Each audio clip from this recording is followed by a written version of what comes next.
1 million people. That was a question, or actually an answer to a question that I had a few weeks ago. There was a man who is a brother in Jesus Christ. He came to me. He said, "So," his name's Wycliffe Keeter, by the way. And he just came up to me. He goes, "Kevin, let me ask you something. I need to seriously ask you a question." He says, "So, how many people in your in the span, the course of ministry in which now you're in, but also before you breathe your last breath, how many people would you love to see come to know Jesus Christ?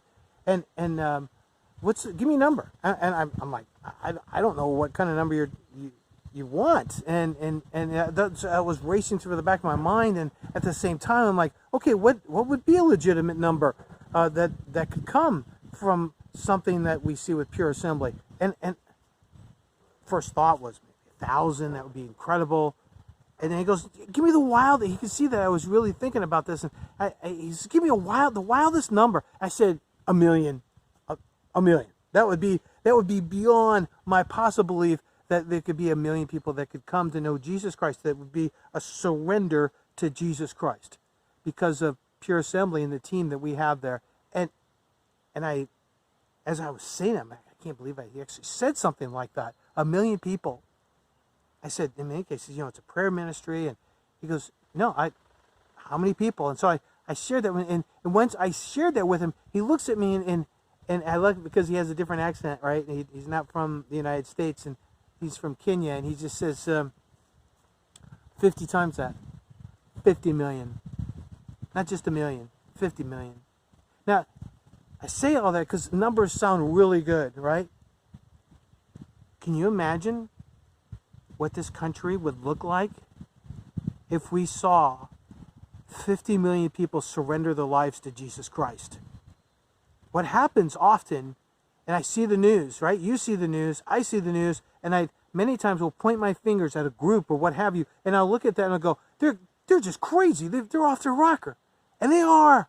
But guess what? They don't know Jesus Christ. They have not had the transformative power of the one that created them. They're not being run by the one who created them. So yes, they're gonna be seeking out things and try to worship things, because that's how we're wired. We're wired to worship things. The problem is, if you don't know who Jesus Christ is, you're going to be worshiping the very wrong thing. So I give you that. I'm going to keep bringing more out as to how that might look. Because yes, coming up with 1 million people, that's a staggering number to me. But it's not to God. And the thing is if you have 1 million people, let's start out with 1 million.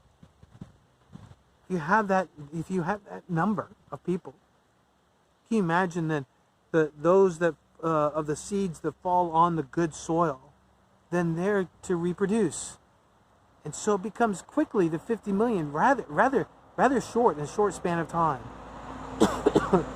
And so, as I share these things, and in communications yet to come, there's some things in which the church, the Big C Church, I think we need to take some lessons from those that are around the world, not just in the Western Church, but from around the world, and what's happening, and how are things being able to be expanded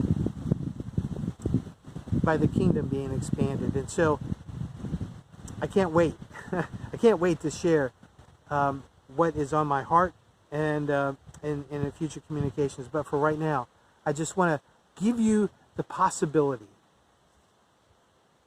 What would it look like to see Jesus begin to start to heal the wounds with 1 million people? Whoa, that should blow your mind right there. In which we see Jesus taking back the culture. We see a Jesus movement that takes place. I give you that. I'm excited, and I hope you are excited as well by just hearing this last few 4 or 5 minutes of just testimony. Talk to you later. Thanks.